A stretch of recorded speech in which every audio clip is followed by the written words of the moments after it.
Viewer, welcome back to our channel maths zone with PP.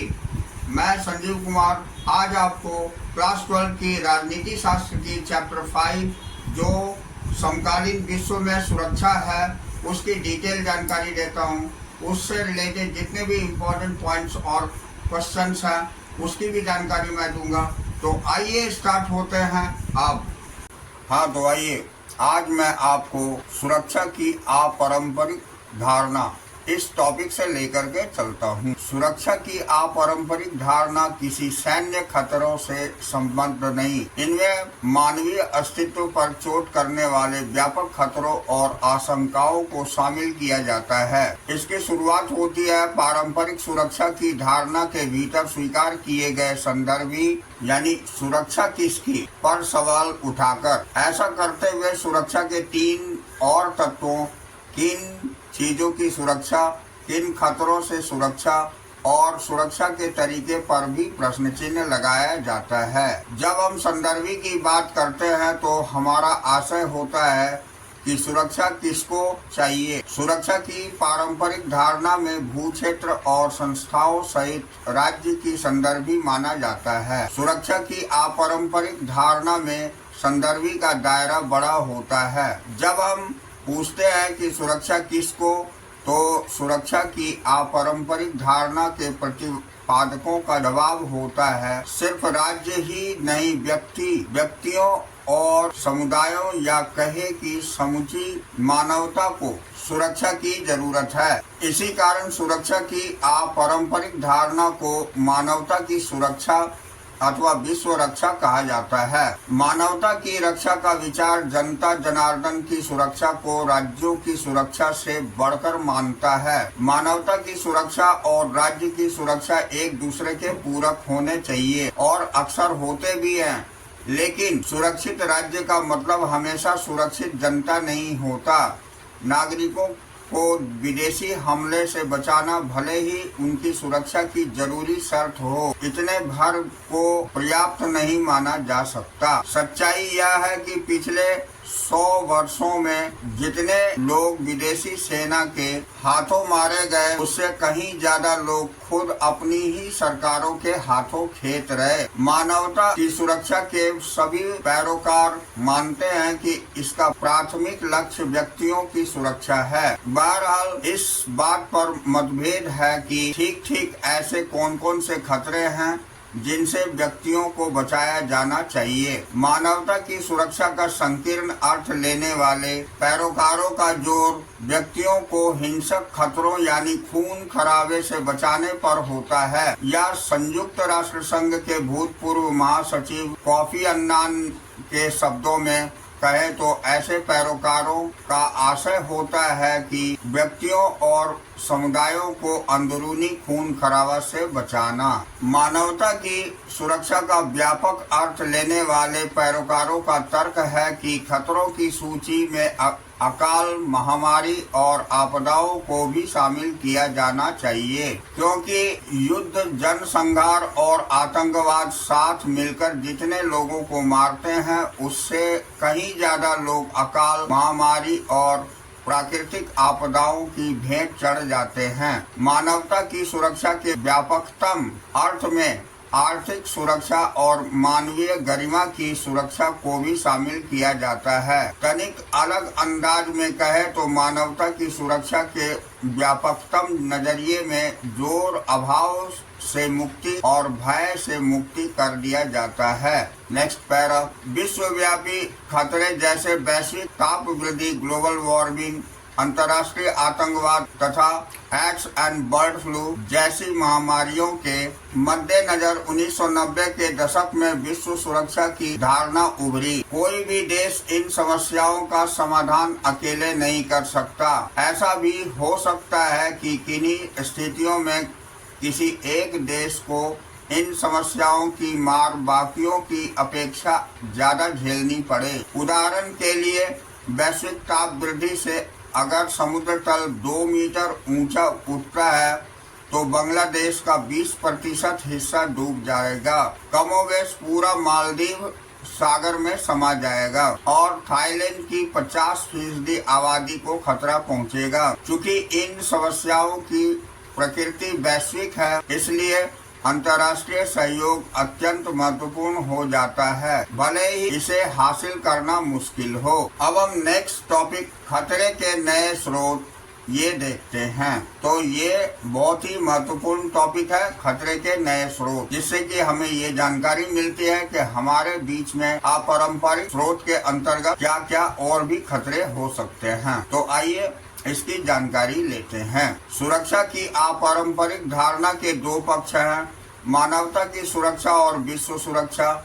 ये दोनों सुरक्षा के संदर्भ में खतरे की बदलती प्रकृति पर जोर देते हैं। हम नीचे के खंड में ऐसे कुछ खतरों की चर्चा करेंगे। तो आतंकवाद का आशय राजनीतिक खून खराबे से है, जो जानबूझकर और बिना किसी मरम्मत के नागरिकों को अपना निशाना बनाता है। अंतर्राष्ट्रीय आतंकवाद एक से ज्यादा देशों में व्याप्त है और उनके निशाने पर कई देशों के नागरिक हैं। कोई राजनीतिक संदर्भ या स्थिति नापसंद हो तो आतंकवाद समूह उसे बल प्रयोग अथवा बल प्रयोग की धमकी देकर बदलना चाहते हैं। जनमानस को आंतरिक करने के लिए नागरिकों को निशाना बनाया जाता है और आतंकवाद नागरिकों के असंतोष का इस्तेमाल राष्ट्रीय सरकारों अथवा संघर्षों में शामिल अन्य पक्ष के खिलाफ करता है। अब आतंकवाद के चिर परिचित उदाहरण हैं विमान अपहरण अथवा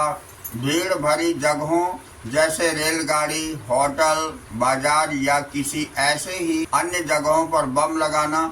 सन 2001 के 11 सितंबर को आतंकवादियों ने अमेरिका के वर्ल्ड ट्रेड सेंटर पर हमला बोला। इस घटना के बाद से दूसरे मुल्क और वहां के सरकारें आतंकवाद पर ज्यादा ध्यान देने लगी है। बहरहाल आतंकवाद कोई नई परिघटना नहीं है। गुजरे वक्त में आतंकवाद की अधिकांश घटनाएं मध्य पूर्व, यूरोप, लातिनी अमेरिका और दक्षिण एशिया में हुई। अब देखिए मानवाधिकार देखेंगे। ये मानव का अधिकार को ही हम मानवाधिकार कहते हैं, तो इसके बारे में जानकारी प्राप्त करेंगे। तो मानवाधिकार को 3 कोटियों में रखा गया है। हो सकता है कि आपको लगे कि मानवाधिकारों की इससे कहीं ज्यादा कोटियां हो सकती है, लेकिन इन 3 कोटियों से मानवाधिकार विषयक चर्चा की शुरुआत की जा सकती है। पहली कोटि राजनीतिक अधिकारों की है, जैसे अभिव्यक्ति और सभा करने की आजादी। दूसरी कोटि आर्थिक और सामाजिक अधिकारों की है। अधिकारों की तीसरी कोटि में उपनिवेशीकृत जनता अथवा जातीय और मूलवासी अल्पसंख्यकों के अधिकार आते हैं। इस वर्गीकरण को लेकर व्यापक सहमति है, लेकिन इस बात पर सहमति नहीं बन पाई है कि इनमें से किस कोटि के अधिकारों को सार्वभौम मानवाधिकार की संज्ञा दी जाए, या इन अधिकारों के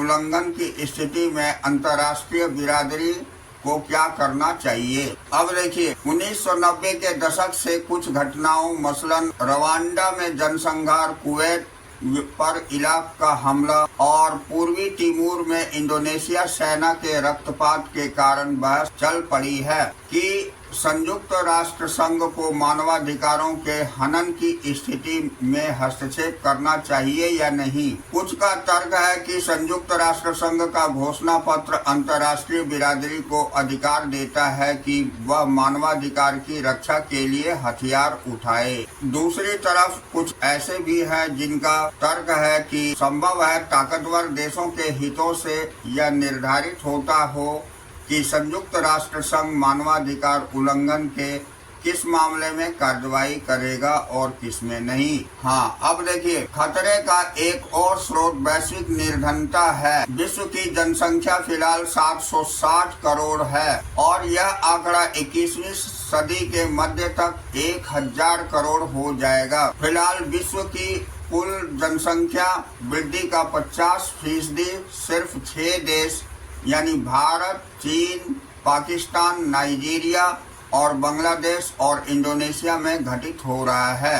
अनुमान है कि अगले 50 साल में दुनिया के सबसे गरीब देशों में जनसंख्या 3 गुनी बढ़ेगी, जबकि इसी अवधि में अनेक धनी देशों की जनसंख्या घटेगी। प्रति व्यक्ति उच्च आय और जनसंख्या की कम वृद्धि दर के कारण धनी देश अथवा सामाजिक समूहों को और धनी बनने में मदद मिलती है, जबकि प्रति व्यक्ति निम्न आय और जनसंख्या की तीव्र वृद्धि एक साथ मिलकर गरीब देशों और सामाजिक समूहों को और गरीब बनाते हैं। अब देखिए, विश्व स्तर पर यह असमानता उत्तरी गोलार्ध के देशों को दक्षिणी गोलार्ध के देशों से अलग करती है। दक्षिण गोलार्ध के देशों में असमानता अच्छी खासी बढ़ी है। यहाँ कुछ देशों ने आबादी की रफ्तार को काबू में किया है और आय को बढ़ाने में सफल रहे हैं, जबकि बाकी देश ऐसे नहीं कर पाए हैं। उदाहरण के लिए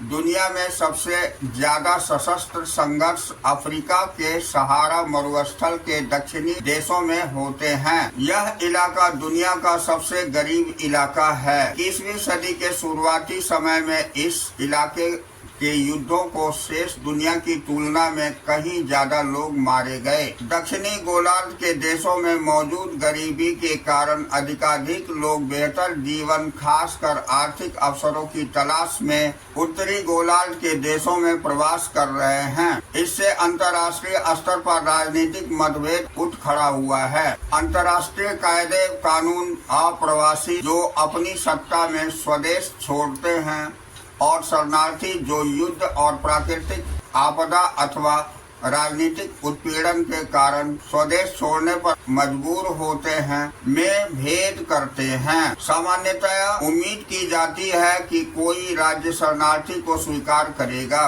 लेकिन उन्हें अप्रवासी की स्वीकारने की बाध्यता नहीं होती। शरणार्थी अपनी जन्मभूमि को छोड़ते हैं, जबकि जो लोग अपना घर बार छोड़ चुके होते हैं परंतु राष्ट्रीय सीमा के भीतर ही हैं, उन्हें आंतरिक रूप से विस्थापित जन कहा जाता है। 1990 के दशक के शुरुआती सालों में हिंसा से बचने के लिए कश्मीर घाटी छोड़ने वाले कश्मीरी पंडित आंतरिक रूप से विस्थापित जन के उदाहरण हैं। अब हम देखते हैं विश्व का शरणार्थी मानचित्र विश्व के संघर्ष मानचित्र से लगभग हूबहू मेल खाता है, क्योंकि दक्षिणी गोलार्ध के देशों में सशस्त्र संघर्ष और युद्ध के कारण लाखों लोग शरणार्थी बने और सुरक्षित जगह की तलाश में निकले हैं। 1990 से 1995 के बीच 70 देशों के मध्य कुल 93 युद्ध हुए और इसमें लगभग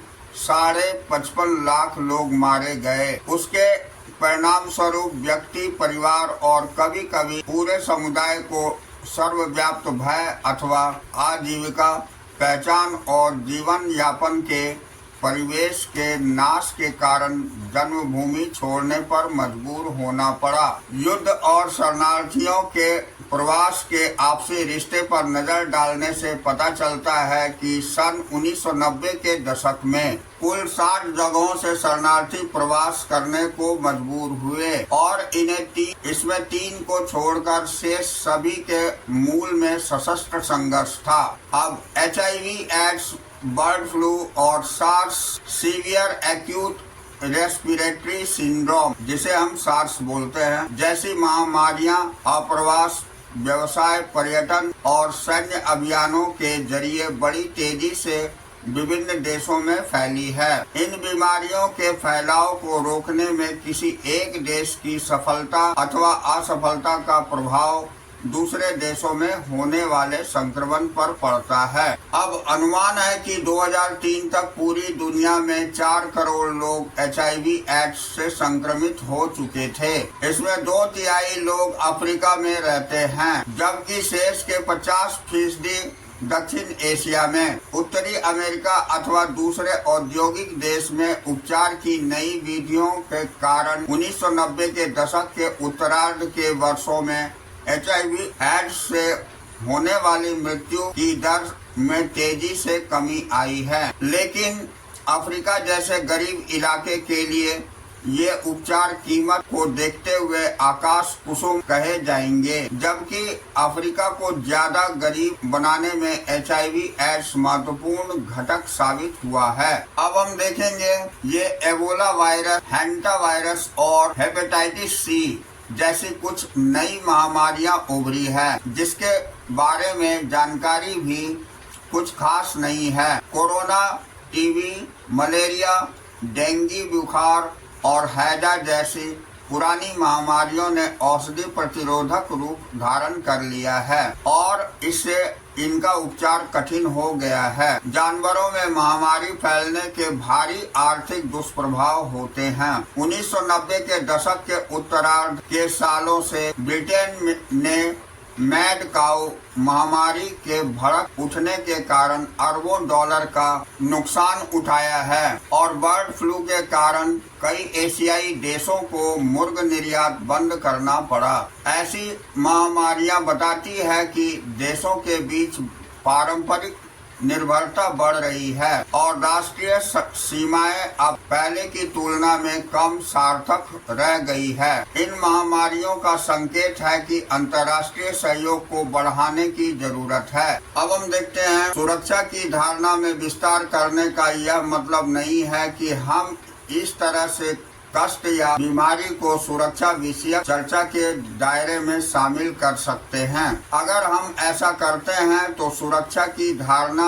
में संगति नहीं रह जाती। ऐसे में हर चीज सुरक्षा का मसला हो सकती है। इसी कारण किसी मसले की सुरक्षा का मसला कहलाने के लिए एक सर्व स्वीकृत न्यूनतम मानक पर खरा उतरना जरूरी है। मिसाल के लिए, अगर किसी मसले से संदर्भी राज्य और जनसमूह के अस्तित्व को खतरा हो रहा हो तो उसे सुरक्षा का मसला कहा जा सकता है, चाहे इस खतरे की प्रकृति कुछ भी हो। उदाहरण के लिए, मालदीव को वैश्विक ताप वृद्धि से खतरा हो सकता है क्योंकि समुद्र तल के ऊंचा उठने से उसका ज्यादातर हिस्सा डूब जाएगा, जबकि दक्षिणी अफ्रीका के देशों में HIV एड्स से गंभीर खतरा है क्योंकि यह हर 6 वयस्क व्यक्ति में एक इस रोग बोत्सवाना की हालत सबसे बदतर है। वहाँ 3 में से 1 व्यक्ति HIV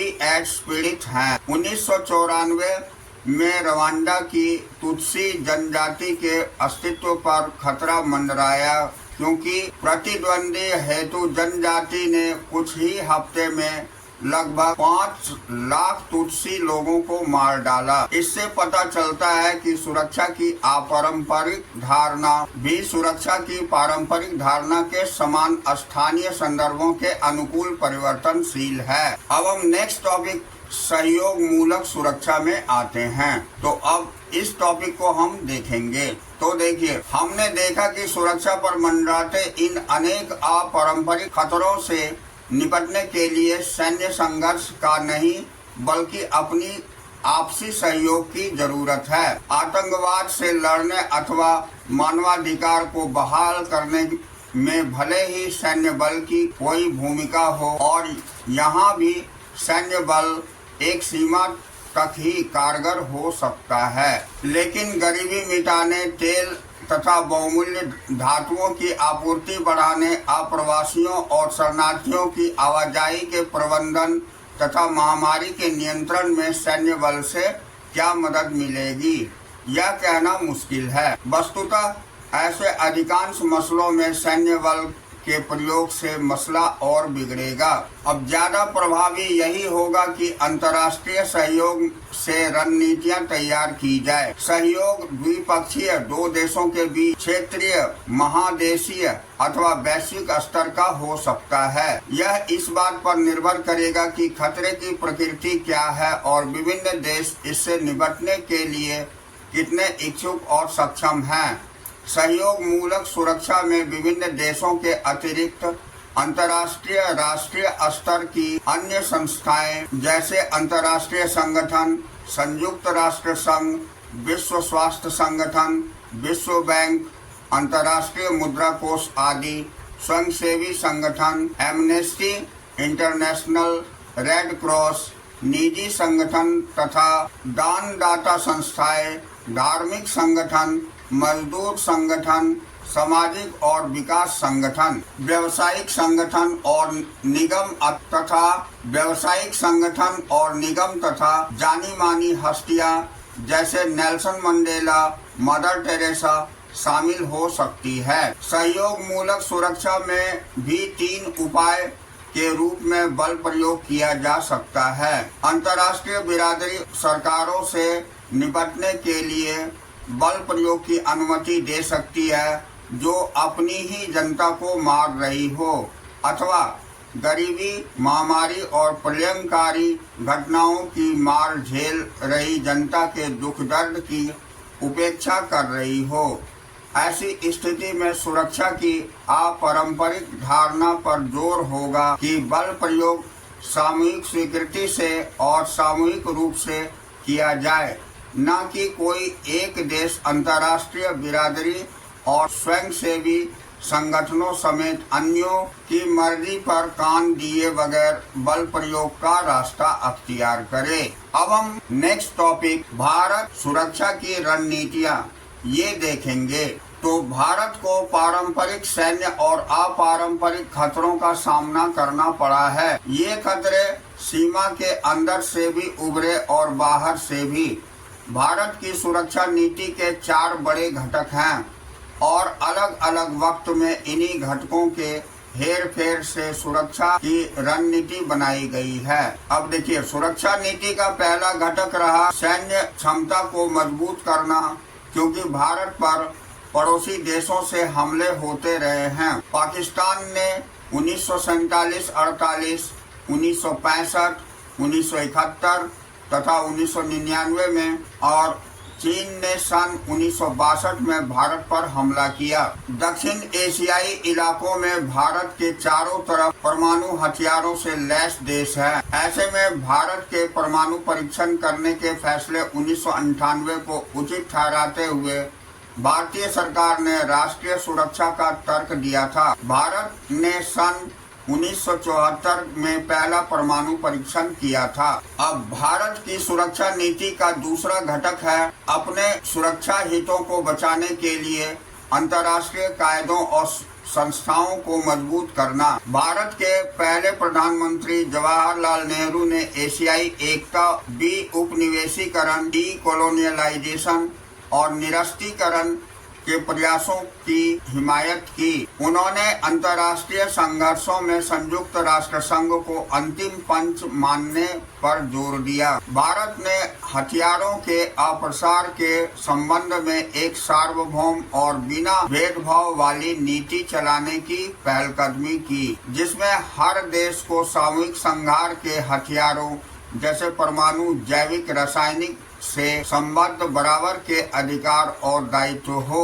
अब भारत ने नव अंतर्राष्ट्रीय आर्थिक व्यवस्था की मांग उठाई और उसमें बड़ी बात यह है कि 2 महाशक्तियों की खेमेबाजी से अलग उसने गुट निरपेक्षता के रूप में विश्व शांति का तीसरा विकल्प सामने रखा। भारत उन 160 देशों में शामिल है जिन्होंने 1997 में क्योटो प्रोटोकॉल पर हस्ताक्षर किए हैं। क्योटो प्रोटोकॉल में वैश्विक ताप वृद्धि पर काबू रखने के लिए ग्रीन हाउस गैसों के उत्सर्जन को कम करने के संबंध में दिशा निर्देश बताए गए हैं। सहयोग मूलक सुरक्षा की पहलकदमियों के समर्थन में भारत ने अपनी सेना संयुक्त राष्ट्र संघ के शांति बहाली के मिशनों में भेजी है। अब भारत की सुरक्षा नीति का तीसरा घटक है देश की अंदरूनी सुरक्षा समस्याओं से निपटने की तैयारी। नागालैंड, मिजोरम, पंजाब और कश्मीर जैसे क्षेत्रों से कई उग्रवादी समूहों के समय समय पर इन प्रांतों को भारत से अलगाने की कोशिश की। भारत ने राष्ट्रीय एकता को बनाए रखने के लिए लोकतांत्रिक राजनीतिक व्यवस्था का पालन किया है। यह व्यवस्था विभिन्न समुदाय और जन समूहों को अपनी शिकायतों को खुलकर रखने और सत्ता में भागीदारी करने का मौका देती है। अब आखिर में एक बात यह कि भारत में अर्थव्यवस्था को इस तरह विकसित करने के प्रयास किए गए हैं और बहुसंख्यक नागरिकों को गरीब और अभाव से निजात मिले तथा नागरिकों के बीच आर्थिक असमानता ज्यादा न हो, प्रयास आंशिक रूप से सफल हुए हैं। हम गरीबी और असमानता पर काबू पाने की दिशा में आगे बढ़ रहे हैं। फिर भी लोकतांत्रिक राजनीति से ऐसे अवसर उपलब्ध हैं कि गरीबी और वंचित नागरिक अपनी आवाज उठा सके। लोकतांत्रिक रीति से निर्वाचित सरकार के ऊपर दबाव होता है कि वह आर्थिक समृद्धि को मानवीय विकास का सहगामी बनाए। इस प्रकार लोकतंत्र सिर्फ राजनीतिक आदर्श नहीं है, लोकतांत्रिक शासन जनता को ज्यादा सुरक्षा मुहैया कराने का साधन भी है। इस संदर्भ में भारतीय लोकतंत्र की सफलता और असफलता के बारे में आप एक और किताब में विस्तार से पढ़ेंगे। यह किताब स्वतंत्रोत्तर भारत की राजनीति पर केंद्रित है। तो इस प्रकार हमारी ये चैप्टर यहाँ फिनिश होती है। तो नेक्स्ट डे फिर मिलेंगे हम नेक्स्ट क्लास में विद इम्पोर्टेंट पॉइंट्स और चैप्टर। तो that's all for today. We will meet again on the next class.